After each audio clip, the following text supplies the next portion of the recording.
following podcast contains spoilers and words like and We watch the Hello everybody, happy Halloween and welcome back to We Watched a Thing. You've got B Dizzle, and this week I am blessed to have one of the most wonderful women in the world joining me, the host of the ever wonderful Tasteless podcast.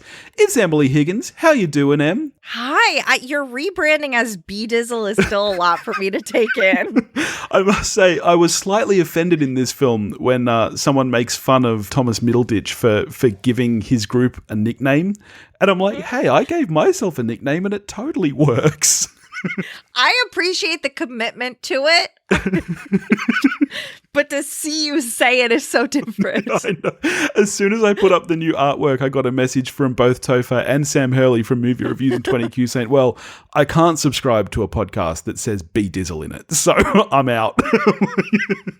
You had to make a name for yourself. You had to set yourself apart. That's right, man. And it's in the classiest font too. Like, I love your design of it. And so it's just in this like really nice, and it says Dizzle. And I was like, wow. Well, thank you very much. So how have you been? What have you been up to? Oh, well, I feel like whenever I record a podcast, there is an earthquake, and there was one last night. So we might be safe right now. I used to record my closet, and once everything fell on me, and it was so scary. So I'm just out in the open now, and if you see something happen, please report it to the authorities. I will. I'll keep an eye on that door behind you. Just see if everything comes crashing down.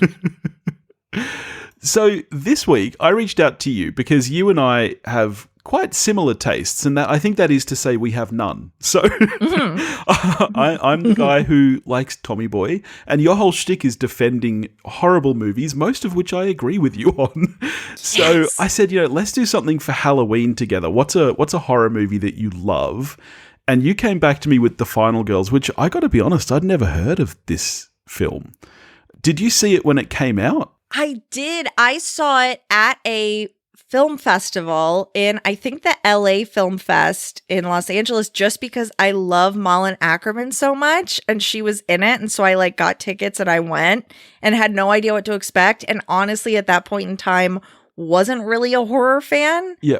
Hadn't gotten back in. It was later that I got back into all of the urban legend, Valentine, I Know What You Did Last Summer, and so I just saw it and was like, this is incredible. I loved it so much. I saw there was a Q&A after with Nina Dobrev and Taissa Farmiga and Angela Trimber, who I adore, and the director. And I just was like, this is so inventive and cool. And it's in, I think, top 5 desert island movies for me now, ever since. And whenever I can make someone watch it, I'm so excited. The fact that you hadn't heard of it, I was like, oh my God, he's going to watch it. This is such a big day.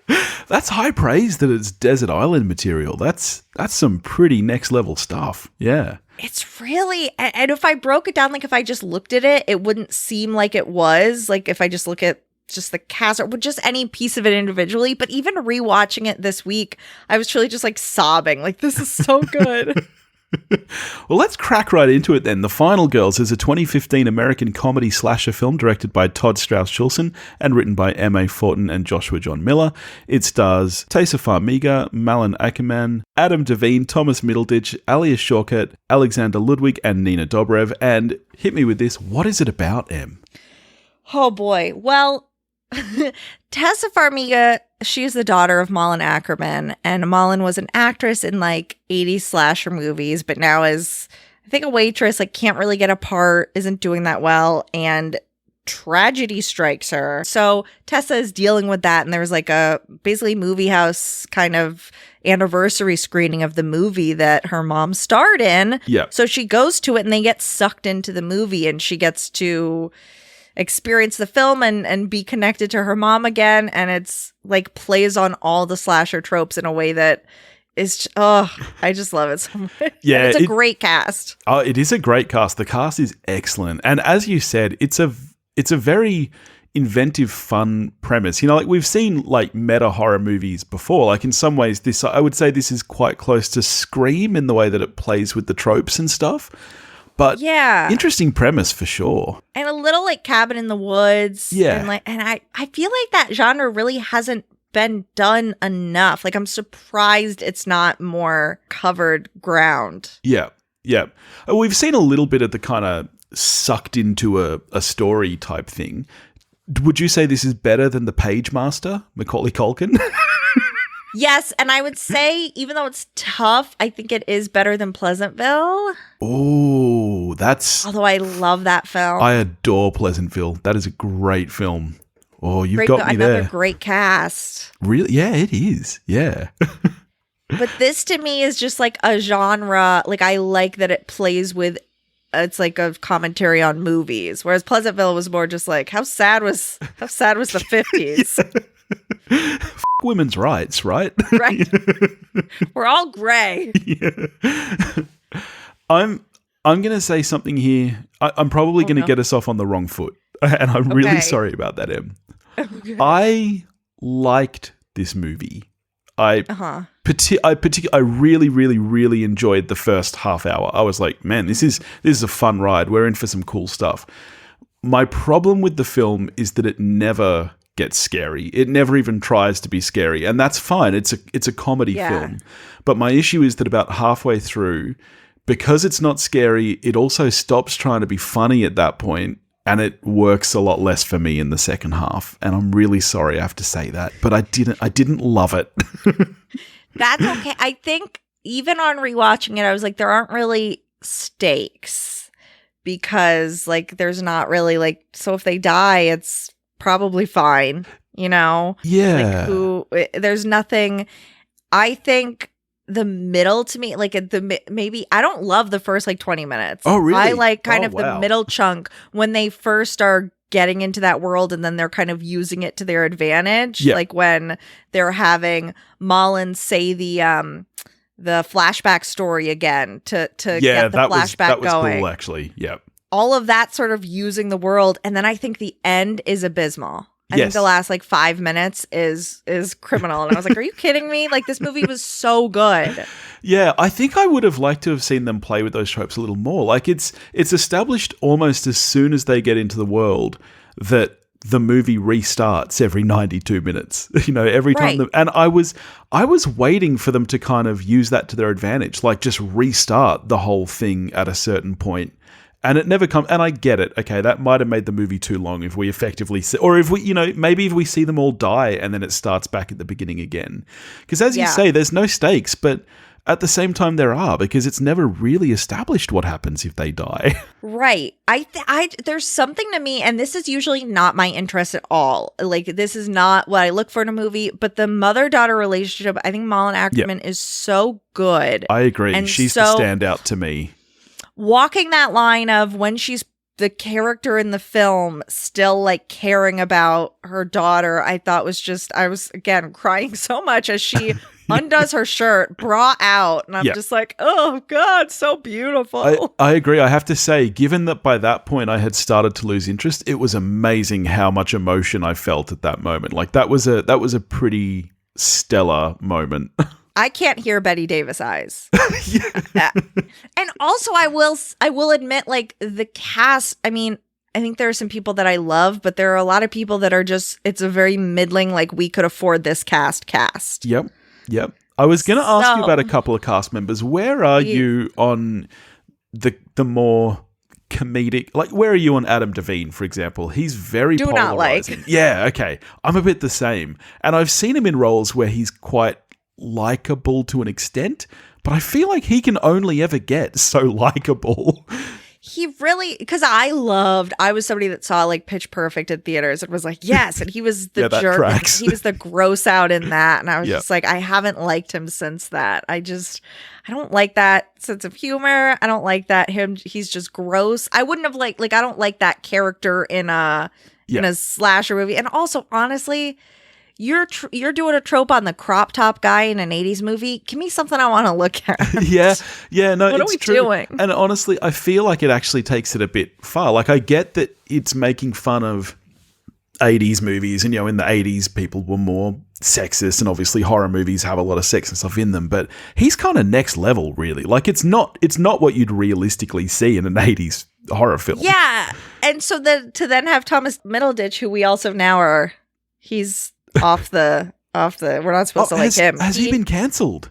Oh, yeah. What happened with Thomas Middleditch? I'm so out of the loop. Fill me in. Well, so he did an interview with Playboy talking about how him and his wife like are like swiggers and do threesomes and stuff, but how his wife like really isn't into it, and like, but he makes her do it was kind of the vibe of the article. Yeah, that's and then they wound up getting divorced, and then multiple people talked about how he was bad to work with. And wow. See, because I'm a big fan of Silicon Valley, which is, from memory, the only thing I've seen. TJ also is. Well, yeah, renowned scumbag. Yeah. So it's tough. I usually love Thomas Middleditch, but even in this, like him just being like, oh yeah, that's cool, Adam DeVine. I was like, all right. I was like, calm down. We get it. You're a fan of these movies. Him just co-signing everything Adam did was like not cool. Yeah, no, that's totally fair. But the relationship between him and Alia Shawkat I really liked as like stepbrother and sister. And I love her. I think she's a really underrated actress. I don't know if you're a fan of Arrested Development at all, but not shockingly, I never got into it. Ooh. I kept trying. I think I don't like Jason Bateman.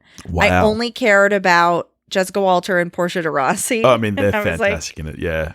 Get everybody else. Yeah, that was such a great ensemble cast, and Alia Shawkat was so great in that show. And I just think she has such great comic timing, but in such a naturalistic way, I think, that's kind of rare. It's not this over the top. You know, it's not like when you watch Tina Fey and she's wonderful, but she's a comedian. Whereas Alia Shawkat, I think she's very natural at what she does. She is, like, and I remember she was like the friend. She was Elliot Page's friend in Whip It, and I remember seeing that and being like, oh, she's cool. Like, she's just always someone where like that's the person who in high school I was like, I hope I'm like that. Like, that's what I want to be, you know? Yeah. She's great. And I love Angela Trimber, who plays the blonde. She's like an LA person who I think she maybe did improv. She like does dance events all around Los Angeles. So that's like what she does. So she's constantly posting videos of herself dancing. And it was so cool to see that tapped into in this movie from this very like specific person that I followed. Because her thing, I think, could have been, so she plays the like blonde, like slutty one who's just going bananas. And that could have been as one note to me as the Adam DeVine character. Yeah. But it wasn't. I thought it was just so the dancing to Cherry Pie was just so funny. I agreed. Yeah, they did it. I don't know how they managed to straddle that line, actually, but you're right. For some reason, even though it was just as one note, it remained funny. And that scene where she's got like the mittens on and the life jacket and she's like struggling to try and pull her top off because that's what this character is supposed to do. Yeah. It was very funny. And just that when the cameras, they're trying to run and they just keep being brought back to the same place and she's like, hey, you guys, or whatever she says. And she just says it like 8 times. And I was like, this is so clever. Maybe the movie works better as all the individual scenes. Yeah. It doesn't really have like an ending, like a through line. Yeah. Yeah. Now, you just brought up the camera work. It's one issue I have with the film is that the entire thing is shot very, like, there's some nice cinematography, but it's very modern and it's very consistent. I would have really loved if when they were in the film, which I guess arguably it's a huge chunk of the film. It's the majority of the film is them inside this world. But I would have loved to have seen them playing with some more kind of 80s looking techniques, you know, some crash zooms, those kind of film techniques that we just, these days we think of as cheesy and outdated. I would have loved to have seen them play with a bit more of that because there's a lot of there's a lot of moving camera, lots of whipping. You know, there's some obvious CG in the film and obvious CG camera work. I just would have loved them to really play a little bit more with that.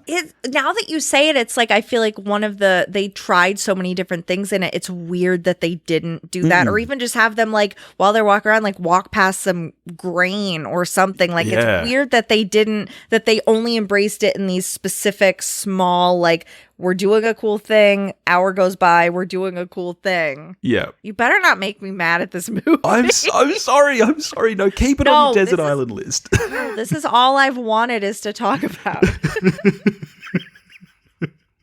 Did you know all of, like, were you familiar with most of these actors, like the little Farmiga, Adam, like all of these people. I was not familiar with either Taissa Farmiga or Malin Åkerman. So, yeah, no, not really. And can I say something? No idea who Nina Dobrev is either. I know that she's a person that I'm supposed to know, but I just don't. Is she from Disney or something? Like, was she on That's So Raven? She was on Vampire Diaries, which I never watched, which was like 40 seasons or whatever, right? And all the spin-offs. And so she was like big on that. So I really didn't know her, but I did quite enjoy her in this. At first, I thought I was like, all right, she's the one, she wants the hot guy, she wants this. But I did like that she was kind of like, well, I'm the bitch in the 80s horror movie, so I'm probably not going to make it. I was like, all right, I like the self-awareness. Yeah. And that was nice. And that was where it got into that kind of Scream territory, the playing with the stereotypes and self-awareness, the whole, you got to be a virgin to make it to the end. And like, that's all fun, interesting stuff to play with. Yeah. She's so famous, and I only know her from that. And then she was like a sidekick in XXX, The Return of Xander Cage. I mean, it's so funny. As soon as I heard the name, Nina Dobrev, I'm like, I know the name, but I don't know why. You know what? That reminds me, at the premiere I went to, which she was there, she walked past me as I was walking in, and teens were chasing her, screaming, really? Pictures up, security with her. And I was like, where's Malin? I don't want to see somebody my age. Where's the mom from the movie? Get her out. Wow. Here. So this movie's 6 years old. So I'm guessing Vampire Diaries must have been big at that time, or? It was big. Yeah, okay. So you were saying at the time you first saw this, you weren't really a fan of horror movies, and you are a little bit more now. Were you at any point in this film scared? Do you feel like you're supposed to be? Like, do you think this is actually, like, would you describe this as a comedy horror, or would you just describe it as a comedy? It's tough. I would maybe say comedy slasher, with the like caveat that I get scared of more modern movies. I like Rosemary's Baby, etc. But the type of like horror movie I like, the slasher, etc., I don't find scary. Yeah, I guess I'm a little bit the same. Like, I don't find Scream or anything scary. What I love is the fun of a horror movie for the most part. Yeah, like all of those not like late 90s, early 2000.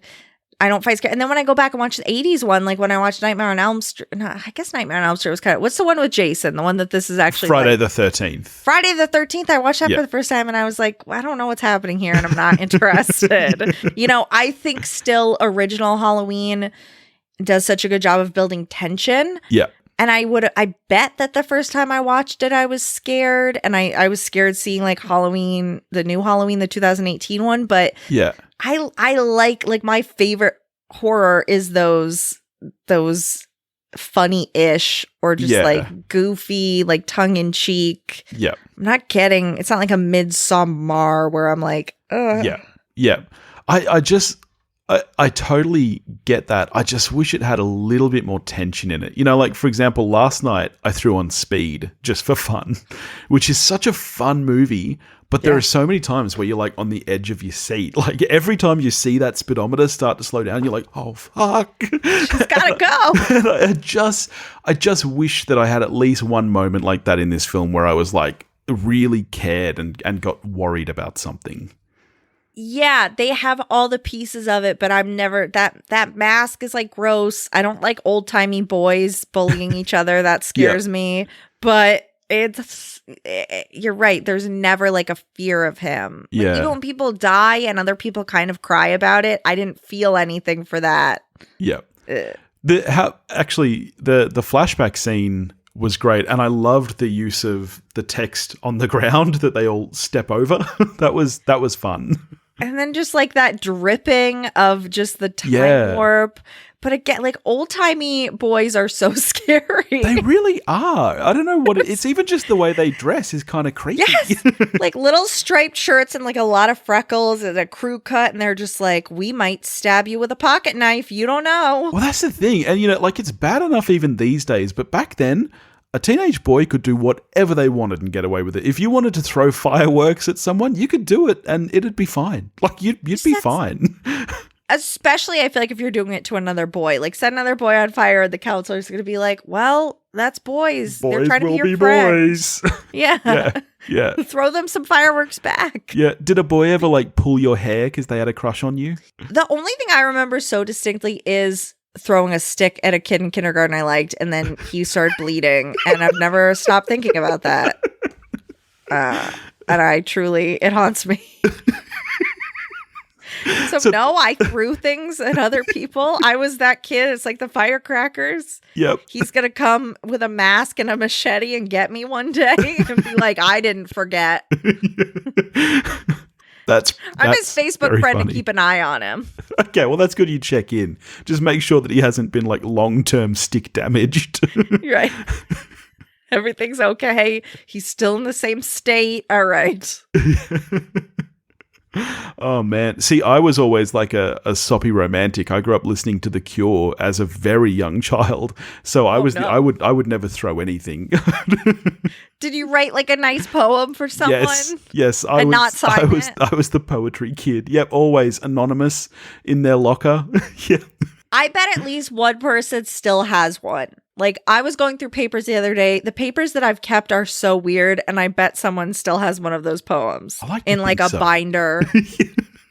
When you say binder, that sounds creepy, though. I mean, not like they've just kept a bunch of people's poems and it's their trophies for murders, but like also maybe there's some homework in there and it's in a back of a closet and they forgot about it. That makes more sense to me because you say binders, I go straight to binders of women. Like, right. They're just like, these are the people I got to revisit one day. See if he's still interested. See if the Billy store is still open for business. Oh man. Let's talk the soundtrack to this film. It slaps, man. Like the 80s music is so great, and I like that it was very consistent, even when in reality it wouldn't have been. Like most movies like this don't tend to have a soundtrack. I love that they played on the Friday the 13th film with the like that's the version that I know. Yeah, right. Yeah. And I love the way that they play with that, and you know the characters can hear it and know that he's coming. But just a great soundtrack. It's very well put together. I love Betty Davis Eyes so much now because of this movie, because it makes me think of Malin Åkerman sacrificing herself and taking her shirt off, and I think that's beautiful. And Cherry Pie is a classic. It always just is. You want to hear it. Like nobody's like, I wish you would turn that off. Yeah, that's true. Actually, I can't think of a single person who would say turn this off when it plays. No, everybody's like, oh, I'm feeling this. Yeah, and it sets the mood very well. I also would be at that, like I would be the person that's at that whatever anniversary. Just like one of the actresses died and I'm just there. Like, yes, I finally get to see this on the big screen. So it did speak to me on that level. Yeah, now that I was a little confused at that point until they clarified. So it wasn't the anniversary of the film coming out. It was the anniversary of her death. I just picked up on that in my most recent watch and I was like, that's really messed up. It's a really dick move of Thomas Middleditch to insist on her coming. Like, that is a real dick move. We know your mom died. We're all going to watch this movie and charge admission. I mean, I'm sure she got in free and get like a big billboard. Okay, I just have to say, because I'm thinking now about them at the theater, I was so mad when that guy, the like cute guy, Chris, is like, we'll put our M&Ms in our popcorn. It's like a surprise in every bite. Like, number one, everybody knows about that, and it should have been peanut M&Ms. He just put normal M&Ms in there. Oh, yeah. Or, I don't know if you have them over there. Maltesers? Maltesers and I've had them. We have a worse version in Whoppers. Right. But it's like, he's like, oh, it's crazy. Like, you just take a hit. You don't know what's going to happen. I was like, what are you talking about? Why is this the guy that everybody's into? Yeah. Okay. Thank you. And thank you for doing the quotation marks when you said cute. Because I need to ask you about this. He's not an attractive gentleman, is he? He is theoretically in films. I feel like that's the role he played. He was in Magic Mike, maybe. Maybe really? I'm making that up. Because he's a strange-looking fellow. I feel like, yeah, he looks like one of those like UFC fighters where maybe they got punched too many times. Yeah, his face looks all kind of out of proportion. Yeah. No, the men in this movie were not I'm trying to think if there were any hunks. I don't recall one. No eye candy? No eye candy. It wasn't a good array. It's bad because that other guy had like that weird, really long earring. It was so long. He had one like long feather in his ear. And I was like, I can't look at that. It was not hunks in this movie. But I guess that also makes it easier for the characters to like forget. Like, I don't care. He's dead. Whatever. He wasn't that cute. It's true. And it is actually, it's hard to feel bad for someone like that because he's literally a character. Like, no physical person is actually getting harmed. Yeah, it really is all very surface level. I feel like they took all of the emotional weight in the movie and just put it in the mother-daughter relationship and nowhere else. Like, it wasn't even really... They tried to do it, and I liked the attempts with Nina Dobrev being like... I liked when she was like, I'm sorry, Alia Shawkat, that I wasn't a good friend to you. But then she was like, and Taissa, like, when your mom died, you pulled away. Yeah, her mom died, dude. Yeah. Like, it was so... And then she's like, anyway, well... I'm sorry. Let's go. I was like, what? Like, they really took all of their energy into that Malin stuff. And luckily, that part does work very, very well. Yeah. She, like I said, she is definitely the standout for me. She is so warm in this movie. Like you want her as a mum. Like, and as you say, it's interesting they were able to balance that while she's actually playing a character. But it's very well done, I think.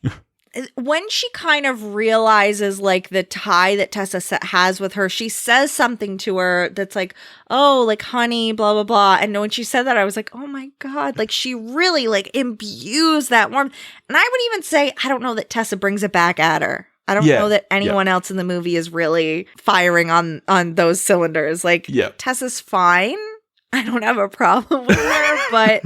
I just feel like Malin, even just seeing Malin, like when she's talking to other characters in the background, I'm like, God, she has to go talk to them. They're bringing 10% of what she's bringing to the table. Yeah. She has to be with Adam DeVine. Yeah, he just creeps me out a little. I don't like it. I believe him and that girl are married or were married. Paula, whoever played Paula. Really?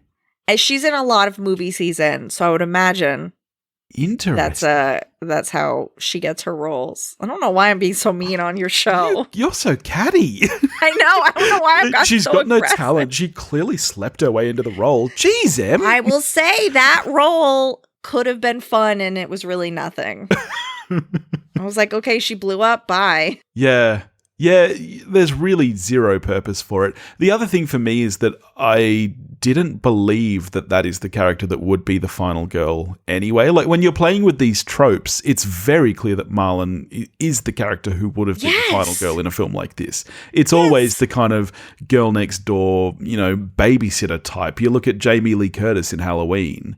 So I didn't understand the point of her being in it. It's literally like 5 minutes and she explodes, and it's like, well, why? She rocks up wearing leather. She's not going to survive. No, you're right, because Malin is the one that's like, oh, I really hope I lose it at camp this summer. I've never touched a boy. And you're like, oh, I can't think of a horror movie where there's some like cool, self-confident girl who does really well. Yeah. That's not what we want. We want Jamie Lee Curtis in her triangle hair just kind of screaming and running back and forth. Exactly. And you get to do it later. Yeah, and I get that it gives the film a nice dynamic because if she was already the final girl, there would be no journey to that.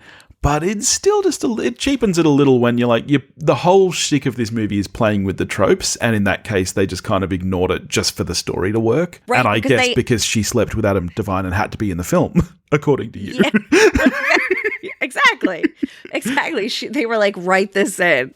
I guess, like, if we had known, like, if Malin was the final girl and we had known that, this, like, Taissa would have had to deal with that earlier instead of it kind of becoming that sacrifice. But you're right. They just kind of like pick and choose what they wanted to utilize. So you brought it up earlier. Let's talk about the ending of the film.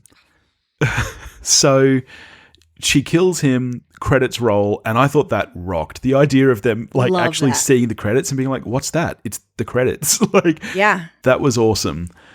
And then we go to the sequel. If it had ended with the credits and then literally like climbing out into the theater and it's like the screening never happened, or it's a day later, or the fire was stopped and the firefighters are like, I thought we evacuated. I would have been fine with any of that. I didn't need anything creative beyond the end roll of credits. So to then have them be in a hospital where like Thomas Middleditch's injury has carried over, but not his death, because I was just like, and there's not going to be a sequel, and everybody's pumped now. So now we know for sure there are no stakes because all of these people who died are back. Yeah, and this is my big problem with, like, I don't know if they were trying to set up for a sequel, like if they thought maybe a sequel would happen. The issue is that her mum's not in the sequel, and for me, as you've said, the kind of emotional weight of that relationship really, at least for me, is what carried the whole movie. I wasn't actually scared. Like, if it was a true horror movie, sure, a sequel could work if you were actually, like, scared and it had stakes. But I just don't understand the point. Just 5 uninterested people, except for Thomas Middleditch, walking around a horror movie like, well, we don't know why we're here, and we know that eventually we'll get kicked into the next one, or maybe we'll die here. Like... yeah, there's no way for it to work. So it was just, but I do have to say the end, a bloopers. I love a bloopers end credit situation. Bloopers, yeah. Oh, yeah. Although I was furious when, I forget, Malin like said something Malin was like blotting her face with a tampon, and then someone was like, blooper reel. And I was like, don't say it. Don't call this isn't like Babe Ruth calling a homer. Oh my God. Like, that disgusted me. It takes away the natural magic. It does. I think the word disgusted is next level and honestly hilarious that it disgusted. I heard that person in the background and truly was like, well, they just ruined it. I hope I haven't like made you like, angry or anything. No, I love thinking about the way that the cinematography especially could have improved. And you're right. Like, in terms of it not like having, like, it doesn't have the best like story structure, but having that heart of Malin for me is like all that I need for that 92 minutes or whatever the actual movie is. Yeah. Like, whatever the real movie is. She is fantastic. Actually, on the 92, this is the other thing I don't get, right? So supposedly the movie just replays itself until he's killed. But he's getting killed every time. They're just not actually seeing it. So I don't understand what kind of like the magic behind that is. Like, is it that she needs to be the one to kill him, or can they just watch him be killed? Because I feel like there's so many ways. Like, my first thought, if I was sucked into that film, would have been, how can I do the least to survive? So I would have like climbed a tree. Like, especially Thomas Middleditch knows the film so well. They would have known where he's going to be killed. They could just go straight to that point now and just hang out and wait for it.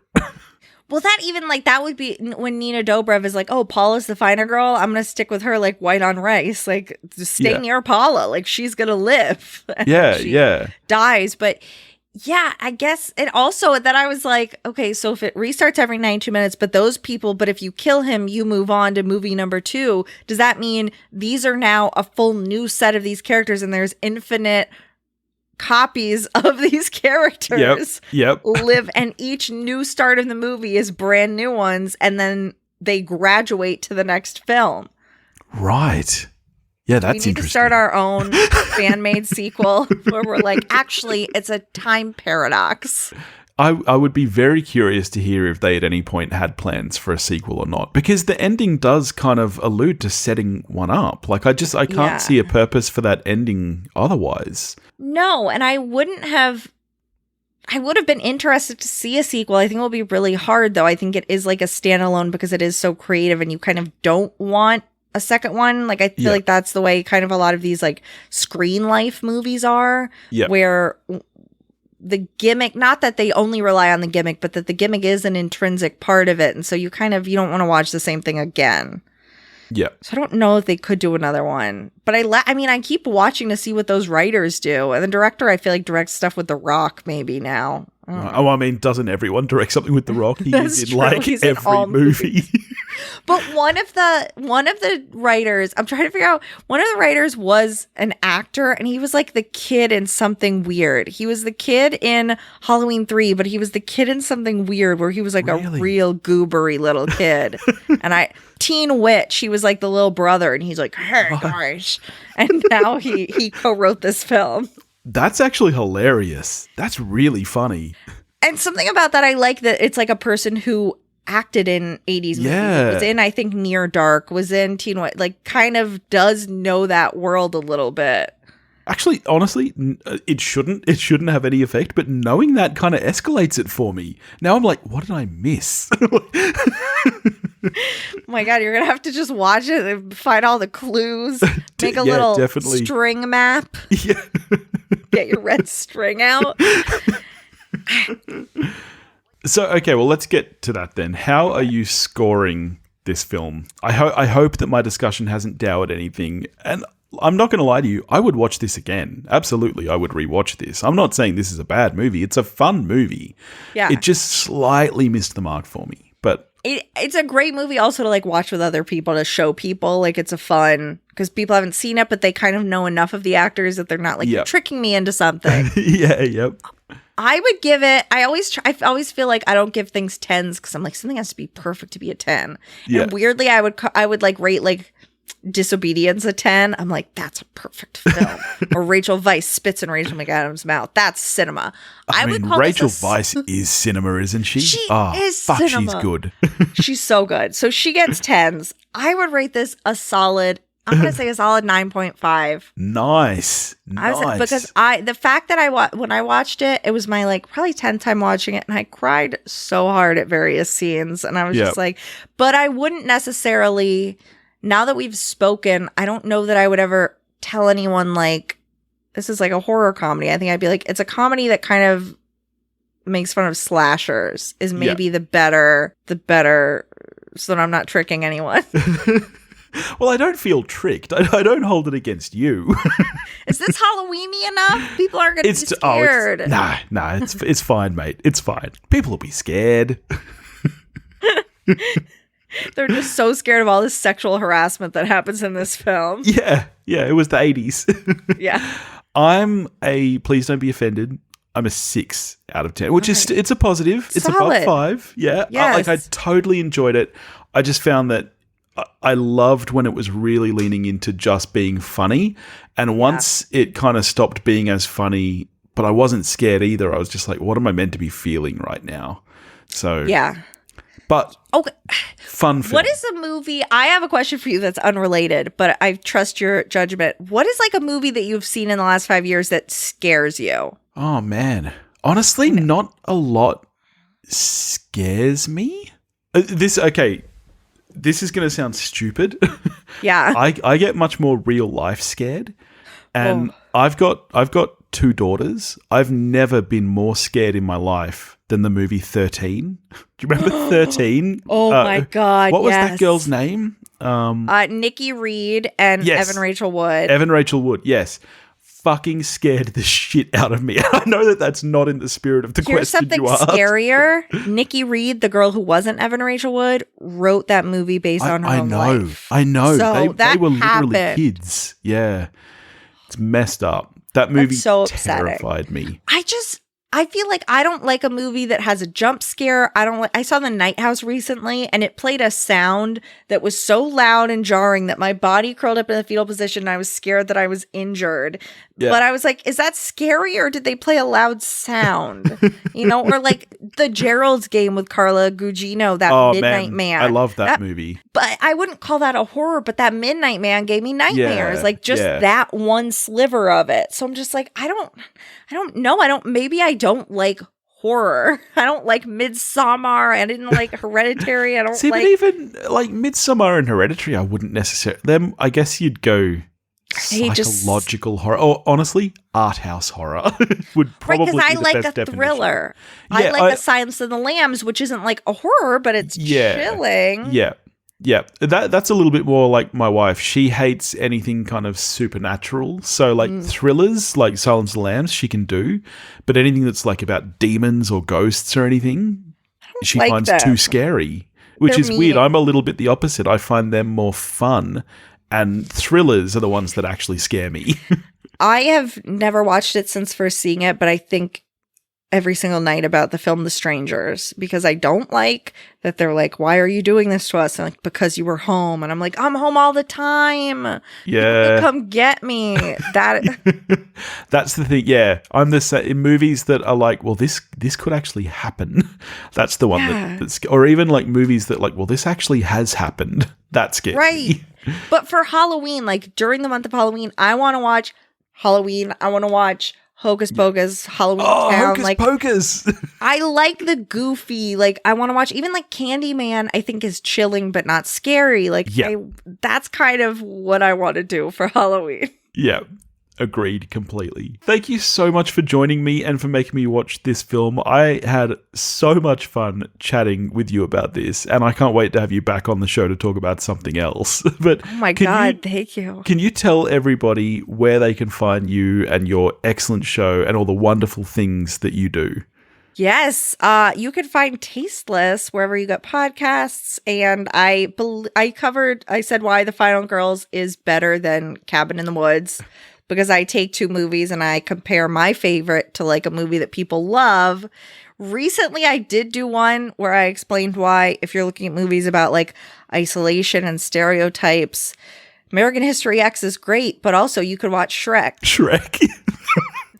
So good. No one's come after me yet, so I guess it's okay for me to say that. But that's like the vibe of the show, and I've covered a lot of the kind of 90s-y like slasher fun. Like I know what you did last summer versus 12 Angry Men, you know, that kind of thing. And I do strong female leads where I interview wonderful actresses who have been mostly in slashers. Yeah, those are so wonderful though. Yeah, they're awesome, those episodes.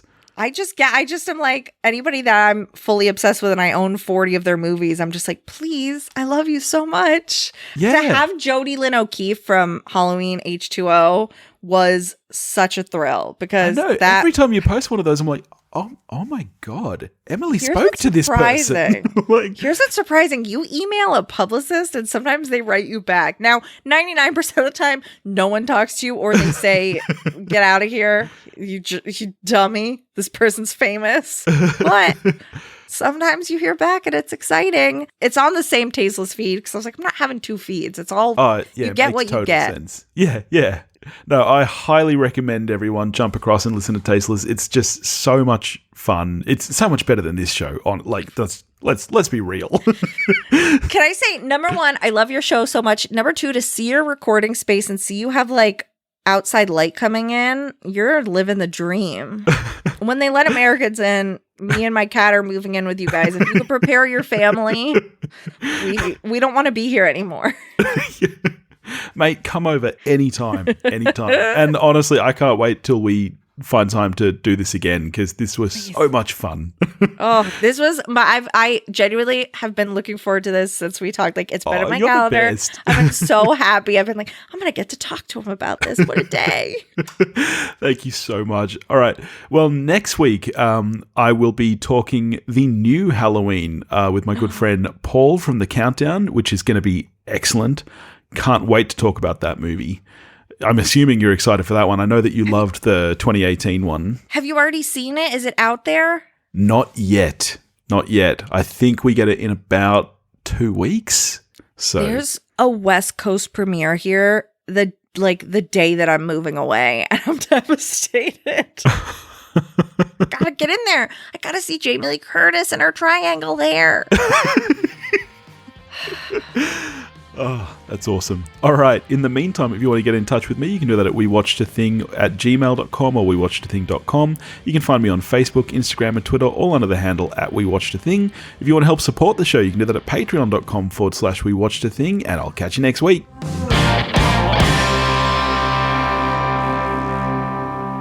Would you describe this as a comedy-horror-y, or would you just call it fuck? My pronunciations are fucked, I'm sorry. Yeah, it's true, actually. I love yellow as a color, but I would never wear a yellow shirt.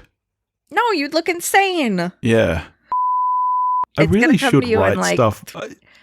I'm so terrible. I don't make notes. And I know that I should. My crazy person notes were just like, let's see. Unleash the Beast, cherry pie was one of my notes.